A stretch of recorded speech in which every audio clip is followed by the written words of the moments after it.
है जो जिसको एक मौका मिला है या सोशल मीडिया पे इस पे हिंदू मुस्लिम बहुत ज़्यादा किया जा रहा है, उसके लिए आपका क्या मैसेज?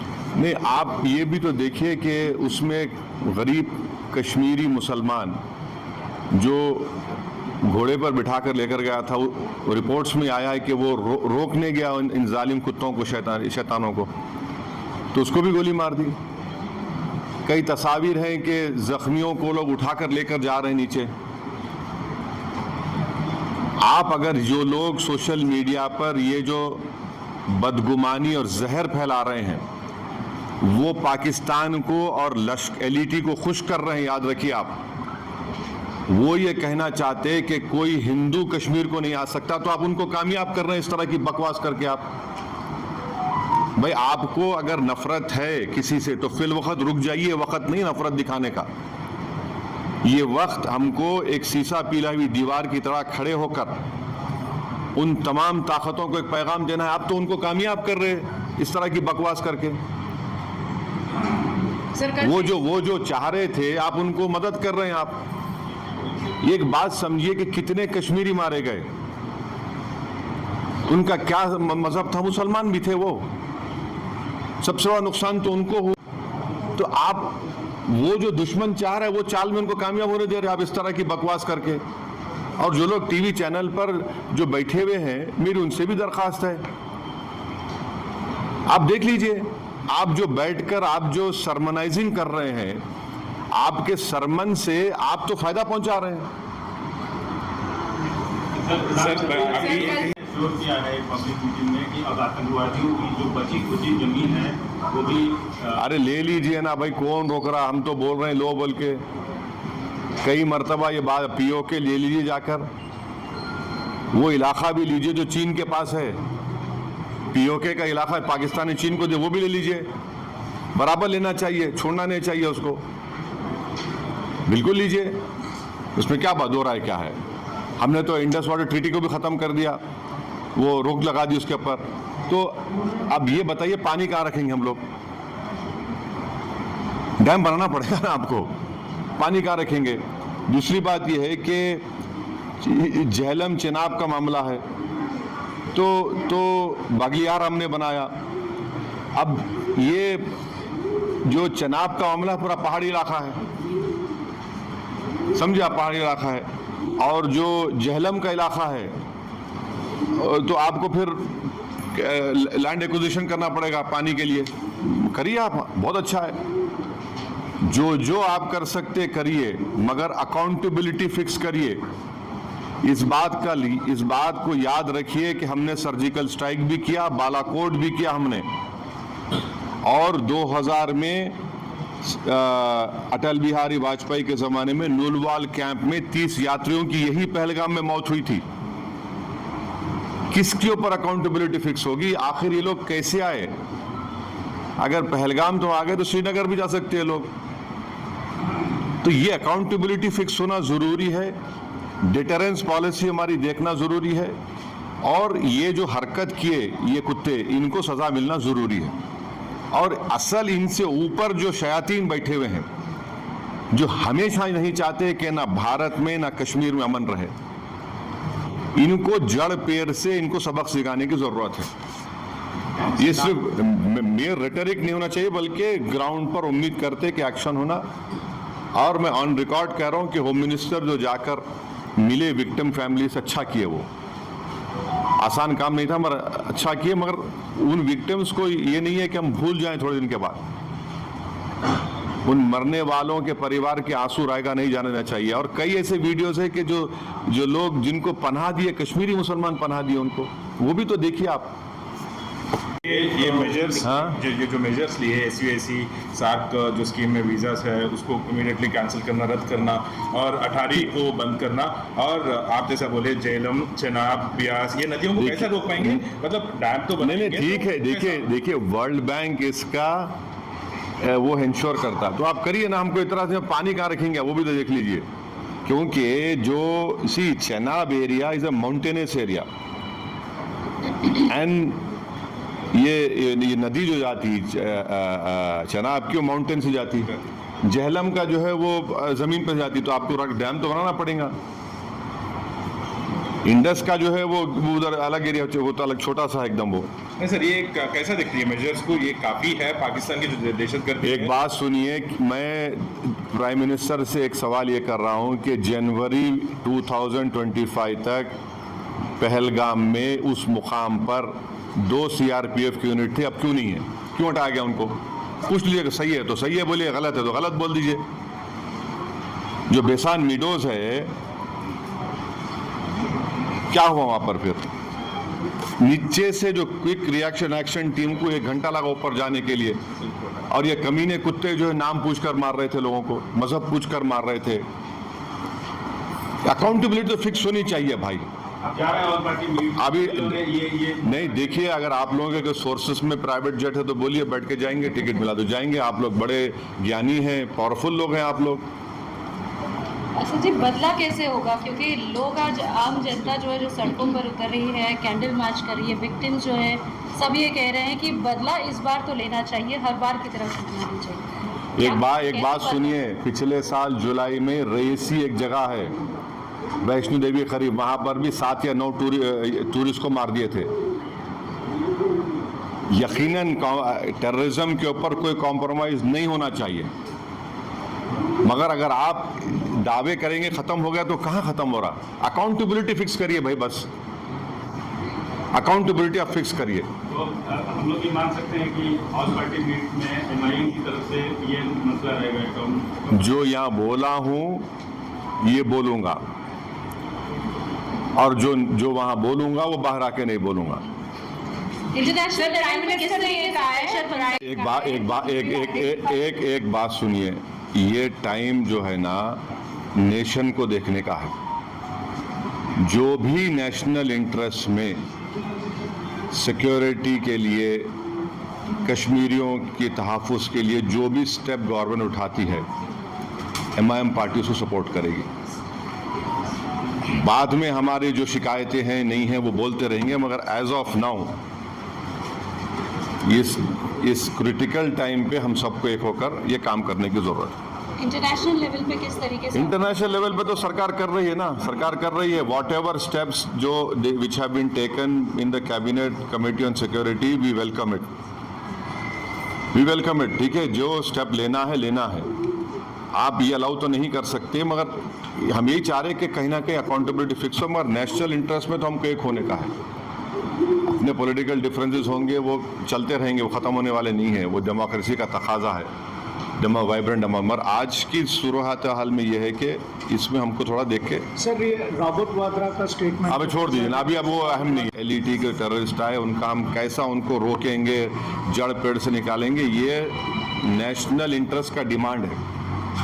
आप नेशनल इंटरेस्ट में हमको देखना है। सर, अकाउंटेबिलिटी फिक्स होनी चाहिए बोलकर आप कह रहे हैं, तो ये अकाउंटेबिलिटी कैसे फिक्स होना चाहिए? मतलब क्या क्या मेजर्स लेना चाहिए? आपकी तरफ से क्या डिमांड्स रहेंगे?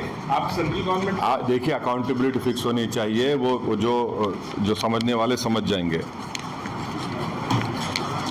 Okay, thank you. करना चाहिए sir. Thank definitely we welcome it, please do it. जड़ पेड़ से निकाल कर फेंकिए इन शयातीन कुत्तों को। बोल रहे हैं कि मिट्टी में मिला देंगे। बिल्कुल मिट्टी में नहीं, बल्कि पहाड़ में मिला दीजिए उनको, आप चूरा चूरा कर दीजिए उन लोगों को। ये नेशनल इंटरेस्ट में हम कह रहे हैं आपसे, बिल्कुल रोकिए ना, रोकना चाहिए। मजाक है क्या? बोलिए आप, कैसा अरे आप वो खाली पढ़ेंगे, देखेंगे वो दर्दनाक नज़ारों को तो आप बेचैन हो जाते हैं। क्या गुजर रही होगी उस बच्ची पर जो अपने पति की लाश के बाजू खड़ी हुई है। आज और हम तो बड़ा सब जने बातें करते हैं, मगर जिंदगी गुजार रहे हैं, कौन पूछता क्या है उनको? एक्सग्रेशिया मिलेगा, उसके बाद क्या होगा? उनका तो बहुत बड़ा नुकसान हो गया ना। विवाह हो गए, लोग हनीमून मनाने गए, अब बताइए कोई शादी करके जा रहा है कि ये तो ये क्या है? ये तो डेफिनेटली जो सख्त से सख्त एक्शन ले सकते हैं प्राइम मिनिस्टर, उनको लेना चाहिए, और ये जड़ पेड़ से ख़त्म होना। और इसमें कश्मीरियों का फ़ायदा है। आप बताइए, पूरा टूरिज्म इंडस्ट्री बर्बाद। मैं गया था 3 दिन पहले, हमारे MLA इम्तियाज़ जलील के बेटे का निकाह था। जगह नहीं है आपको वहाँ पर, श्रीनगर में इतने शादियाँ लोग आके कर रहे थे वहाँ पर, अब सब नुकसान होगा ना। Okay, thank you. Central government all party meeting बुला रही है, उसमें उन्हें लगा आपने ड्यूटी किया? देखिए, पहले तो मैं ये बात फिर से कह रहा हूँ कि जो आतंकवादी दहशतगर्दों ने जो बर्बरियत के मज़ाहरे किए हैं पहलगाम में, और वो नाकाबिले बयान है, वो तकलीफ़देह हैं, दर्दनाक है, और जितना भी उसका हम कंडेम करें कम है, क्योंकि वो लोग तो अपने आप को हैवानात और बदतरीन जानवरों से भी ज़्यादा गिरी हरकत उन्होंने की है, और किसी के मज़हब का नाम पूछकर ये बात उनकी जान लेना, ये सरासर गलत है, जुल्म है। और हम उम्मीद करते हैं कि इंशाअल्लाह ताला अल्लाह सुब्हाना व तआला उनको दुनिया में भी और आखिरत में भी उन दहशतगर्दों को सख्त अजाब से नवाजेगा, और उनके ऊपर जो लोग बैठे हुए हैं वो भी तबाह व बर्बाद होंगे। दूसरी बात ये है कि जो ऑल पार्टी मीटिंग का है, कल मैंने खुद जनाब किरण रिजिजू साहब से बात की थी, तो उन्होंने कहा कि हम लोग सोच रहे हैं कि उन पार्टीज़ को बुलाया जाए जिनके 5 MPs हैं या 10 MP हैं, वरना मीटिंग लंबी हो जाती। तो बोला हम छोटे पार्टीज़ को बुला लीजिए, तो वो मजाक करे, अरे तुम्हारी आवाज़ तो बड़ी ऊंची है। तो इसीलिए मैंने आज ट्वीट किया था कि ये मसला बड़ा अहम है, नेशनल इम्पोर्टेंस का है, जो ऑल पार्टी मीटिंग होने जा रही है, कि इसमें सब पार्टीज़ को बुलाया जाए। तो अभी जब मैं आपसे बात कर रहा था तो होम मिनिस्टर ऑफिस से होम मिनिस्टर मेरे से बात किए और बोले कहाँ हैं आप? तो बोला सर हैदराबाद में हो। तो बोले देर होगी मगर आप आइए। तो अभी अगर टिकट मिलेगा, इंशाल्लाह मैं बोला हूँ, जो भी टिकट मिलेगा पहुँचेंगे और उसमें शिरकत करेंगे और अपनी बात को रखेंगे। और जहाँ तक ये जो हमला हुआ है, मैं आप लोगों को याद दिलाना चाहूँगा, 2000 में अटल बिहारी वाजपेयी की सरकार थी, तो वहाँ पर एक यात्रियों को मारा गया था, नुलवाल कैंप बोलते थे, उसी के नीचे 30 लोग मारे गए, यात्री मारे थे जब वाजपेयी वज़ीर आज़म थे। तो उसके बाद एक लेफ्टिनेंट जनरल क्या है JH मुखर्जी साहब की कमेटी बनाई गई थी, वो रिपोर्ट अब तक नहीं आई। तो ये ऐसा नहीं है कि इन्होंने इस जगह का पहले इंतखाब किया। दूसरी बात यह कि जिस जगह पर इतने टूरिस्ट हैं वहाँ पर एक पुलिस वाला नहीं है, एक CRPF का कैंप नहीं है, कोई सिक्योरिटी के लोग नहीं। तीसरा ये है कि जो वहाँ पर जो क्विक रिएक्शन टीम थी, CRPF के 2 यूनिट है, जो उनको ऊपर जाने में 1.25 घंटा लगा, और इन कमीनों हरामजादों ने जो हरकत की वहाँ पर नाम पूछकर गोली मारे, समुदाय पूछकर मारे। तो ये इसकी अकाउंटेबिलिटी तो होनी चाहिए। और यकीनन ये दहशतगर्द हमारे पड़ोसी मुल्क पाकिस्तान से आए, पाकिस्तान के ISI, पाकिस्तान के जो उनका इस्टेब्लिशमेंट है, उनकी पूरी तायीद और पूरी सपोर्ट उनको हासिल है। चौथी बात यह है कि ये बॉर्डर कैसे क्रॉस करके आए, कौन जिम्मेदार है इसका? अगर वो पहलगाम तक आ गए तो श्रीनगर तक पहुंच सकते। कितनी दूर है श्रीनगर वहां पे लोगों के लिए? तो ये यकीनन अकाउंटेबिलिटी फिक्स होनी चाहिए, और इन जालिमों से, इन कमीनों से जिन्होंने जिन 26 लोगों की जानें ली हैं, उनसे इंसाफ उसी वक्त होगा जब अकाउंटेबिलिटी भी फिक्स होगी और इन लोगों को कैफर किरदार तक पहुंचाएंगे, इन दहशतगर्दों को।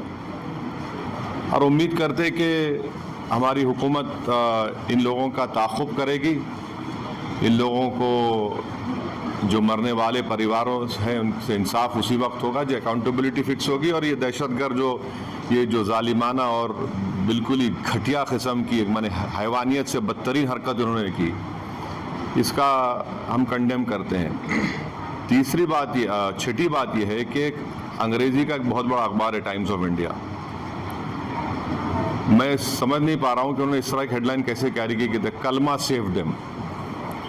आप इस तरह की हेडलाइन कैसे लगाते, बताइए आप तो पूरे मुसलमानों को ही आप दोषी करार दे रहे हैं। भाई वो आतंकवादियों का कोई मजहब नहीं होता, वो दहशतगर्द हैं, वो तो ISI की ISIS की आइडियोलॉजी में चलने वाले कुत्ते हैं ये लोग। इतना बड़ा अंग्रेजी अखबार, द कलमा save them, what is this? भाई इतने जो कश्मीर में जितने आतंकवादियों ने सबसे ज्यादा मारा, वहां के कश्मीरी मुसलमानों को मारा, सबसे ज्यादा मरने वाले वो है वहां पे, तो उसके बारे में क्या बोलेंगे आप? ये तो एक आइडियोलॉजी है ना, ये तो टेररिज्म की एक आइडियोलॉजी है। तो बड़ी अफसोस की बात है कि इतना बड़ा अंग्रेजी का अखबार होकर आप इस तरह की हेडलाइन कैरी करते थे, कलमा सेव देम और द कलमा was the difference. You cannot carry such headlines.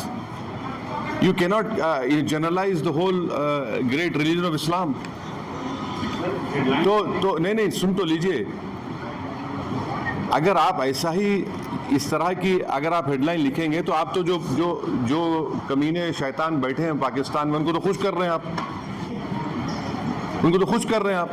अफसोस की बात है ये। द कलमा वाज द डिफरेंस, आप देखिए हेडलाइन जो है वो उस तरह की हेडलाइन हो सकती है किसी की। और आखिरी बात यह है कि कल शाम में 6:30 बजे तेलंगाना के चीफ मिनिस्टर एक all party candle candle light march necklace क्या है वो पीपल्स प्लाजा के पास करने वाले हैं। मैं हैदराबाद की आवाम से, तेलंगाना की आवाम से अपील कर रहा हूं कि आप हज़ारों की तादाद में उसमें कल शिरकत करिए। हमको एक होकर इस अपने मज़हब पे चलते हुए उसके बावजूद भी हम इस बात का ख्याल रखें कि ये हमारे देश का मसला है, मुल्क का, वतन अजीज़ का मसला है। हम तमाम को वहाँ पर जमा होना है। चीफ मिनिस्टर ख़ुद उसकी लीड करेंगे, हमारी पार्टी भी, हमारे पार्टी के एमएलएज भी, जितने हमारे मेंबर्स हैं, बल्कि जितने जो टेररिज्म के ख़िलाफ़ हैं और जो इस मुल्क से मोहब्बत करने वाले हैं, मैं उनसे उम्मीद करता हूँ कि वो हज़ारों नहीं लाखों की तादाद में वहाँ पर जमा हो। और हमारा वहाँ पर जमा होना ना सिर्फ हम खराज अक़ीदत पेश करेंगे उन मरने वाले ख़ानदानों को, बल्कि हम उन लोगों को भी central government all party meeting बुला रही है, उसमें देखिए, पहले तो मैं ये बात फिर से कह रहा हूँ कि जो आतंकवादी दहशतगर्दों ने जो बर्बरियत के मज़ाहरे किए हैं पहलगाम में, और वो नाकाबिल बयान है, वो तकलीफ़देह हैं, दर्दनाक है, और जितना भी उसका हम कंडेम करें कम है, क्योंकि वो लोग तो अपने आप को हैवानात और बदतरीन जानवरों से भी ज़्यादा गिरी हरकत उन्होंने की है। और किसी के मज़हब का नाम पूछकर ये बात उनकी जान लेना, ये सरासर गलत है, जुल्म है। और हम उम्मीद करते हैं कि इंशाअल्लाह ताला अल्लाह सुब्हानहू ताला उनको दुनिया में भी और आखिरत में भी उन दहशतगर्दों को सख्त अजाब से नवाजेगा, और उनके ऊपर जो लोग बैठे हुए हैं वो भी तबाह बर्बाद होंगे। दूसरी बात यह है कि जो ऑल पार्टी मीटिंग का है, कल मैंने खुद जनाब किरण रिजिजू साहब से बात की थी, तो उन्होंने कहा कि हम लोग सोच रहे हैं कि उन पार्टीज़ को बुलाया जाए जिनके 5 MPs हैं या 10 MP हैं, वरना मीटिंग लंबी हो जाती। तो बोला हम छोटे पार्टीज़ को बुला लीजिए, तो वो मजाक करे, अरे तुम्हारी आवाज़ तो बड़ी ऊंची है। तो इसीलिए मैंने आज ट्वीट किया था कि ये मसला बड़ा अहम है, नेशनल इम्पोर्टेंस का है, जो ऑल पार्टी मीटिंग होने जा रही है, कि इसमें सब पार्टीज़ को बुलाया जाए। तो अभी जब मैं आपसे बात कर रहा था तो होम मिनिस्टर ऑफिस से होम मिनिस्टर मेरे से बात किए और बोले कहाँ हैं आप? तो मैं सर हैदराबाद में हो। तो बोले देर होगी मगर आप आइए। तो अभी अगर टिकट मिलेगा, इंशाल्लाह मैं बोला हूँ, जो भी टिकट मिलेगा पहुँचेंगे और उसमें शिरकत करेंगे और अपनी बात को रखेंगे। और जहाँ तक ये जो हमला हुआ है, मैं आप लोगों को याद दिलाना चाहूँगा, 2000 में अटल बिहारी वाजपेयी की सरकार थी, तो वहाँ पर एक यात्रियों को मारा गया था, नुलवाल कैंप बोलते थे, उसी के नीचे 30 लोग मारे गए, यात्री मारे थे जब वाजपेयी वज़ीर आज़म थे। तो उसके बाद एक लेफ्टिनेंट जनरल क्या है JH मुखर्जी साहब की कमेटी बनाई गई थी, वो रिपोर्ट अब तक नहीं आई। तो ये ऐसा नहीं है कि इन्होंने इस जगह का पहले इंतखाब किया। दूसरी बात यह कि जिस जगह पर इतने टूरिस्ट हैं वहाँ पर एक पुलिस वाला नहीं है, एक CRPF का कैंप नहीं है, कोई सिक्योरिटी के लोग नहीं। तीसरा यह है कि जो वहाँ पर जो क्विक रिएक्शन टीम थी सीआरपीएफ के 2 यूनिट है जो उनको ऊपर जाने में 1.25 घंटा लगा, और इन कमीनों हरामजादों ने जो हरकत की वहाँ पर नाम पूछकर गोली मारे, समुदाय पूछकर मारे। तो ये इसकी अकाउंटेबिलिटी तो होनी चाहिए। और यकीनन ये दहशतगर्द हमारे पड़ोसी मुल्क पाकिस्तान से आए, पाकिस्तान के आईएसआई, पाकिस्तान के जो उनका इस्टेब्लिशमेंट है, उनकी पूरी तायीद और पूरी सपोर्ट उनको हासिल है। चौथी बात यह है कि ये बॉर्डर कैसे क्रॉस करके आए, कौन जिम्मेदार है इसका? अगर वो पहलगाम तक आ गए तो श्रीनगर तक पहुंच सकते। कितनी दूर है श्रीनगर वहां पे इन लोगों के लिए? तो ये यकीनन अकाउंटेबिलिटी फिक्स होनी चाहिए, और इन जालिमों से, इन कमीनों से जिन्होंने जिन 26 लोगों की जानें ली हैं, उनसे इंसाफ उसी वक्त होगा जब अकाउंटेबिलिटी भी फिक्स होगी और इन लोगों को कैफर किरदार तक पहुंचाएंगे, इन दहशतगर्दों को। और उम्मीद करते कि हमारी हुकूमत इन लोगों का ताक़ुब करेगी, इन लोगों को जो मरने वाले परिवारों हैं उनसे इंसाफ उसी वक्त होगा जो अकाउंटेबिलिटी फिक्स होगी। और ये दहशतगर्द ये जो जालिमाना और बिल्कुल ही घटिया किस्म की, माने हैवानियत से बदतरीन हरकत उन्होंने की, इसका हम कंडेम करते हैं। तीसरी बात छठी बात यह है कि अंग्रेज़ी का एक बहुत बड़ा अखबार है टाइम्स ऑफ इंडिया। मैं समझ नहीं पा रहा हूँ कि उन्होंने इस तरह की हेडलाइन कैसे कैरी की कि द कलमा सेव्ड देम। आप इस तरह की हेडलाइन कैसे लगाते बताइए? आप तो पूरे मुसलमानों को ही आप दोषी करार दे रहे हैं। भाई वो आतंकवादियों का कोई मजहब नहीं होता, वो दहशतगर्द हैं, वो तो आईएसआई की आईएसएस की आइडियोलॉजी में चलने वाले कुत्ते हैं ये लोग। इतना बड़ा अंग्रेजी अखबार, द कलमा save them, what is this? भाई इतने जो कश्मीर में जितने आतंकवादियों ने सबसे ज्यादा मारा, वहां के कश्मीरी मुसलमानों को मारा, सबसे ज्यादा मरने वाले वो है वहां पे, तो उसके बारे में क्या बोलेंगे आप? ये तो एक आइडियोलॉजी है ना, ये तो टेररिज्म की एक आइडियोलॉजी है। तो बड़ी अफसोस की बात है कि इतना बड़ा अंग्रेजी का अखबार होकर आप इस तरह की हेडलाइन कैरी करते थे, कलमा सेव देम और द कलमा was the difference. You cannot carry such headlines. You cannot generalize the whole great religion of Islam.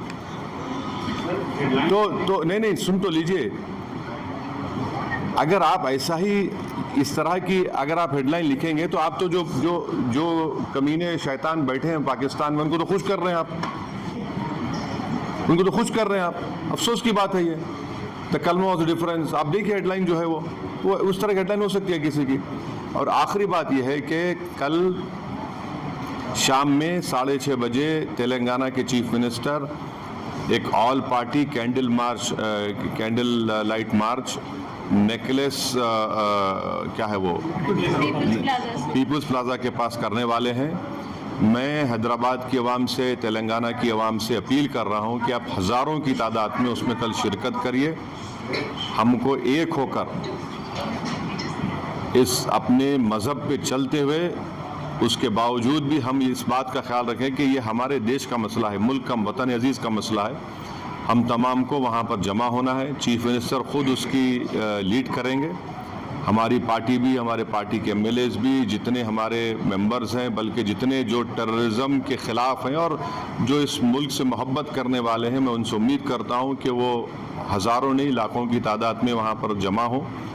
और हमारा वहाँ पर जमा होना ना सिर्फ हम खराज अक़ीदत पेश करेंगे उन मरने वाले ख़ानदानों को, बल्कि हम उन लोगों को भी पैगाम देंगे जो दहशतगर्दी के ज़रिए इस मुल्क में हिंदुओं और मुसलमानों में नफ़रत की दीवारों को और इजाफ़ा करना चाहते हैं। तो टेररिज्म के ख़िलाफ़, भाईचारगी के ख़िलाफ़ और कश्मीर के कश्मीरियों के लिए भी हमको ठहर कर बोलना है।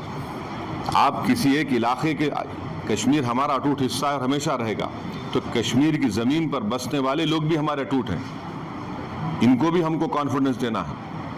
अब आपका कोई सवाल है तो बोलिए, मुझे जल्दी। एक सेगमेंट है जो जिसको एक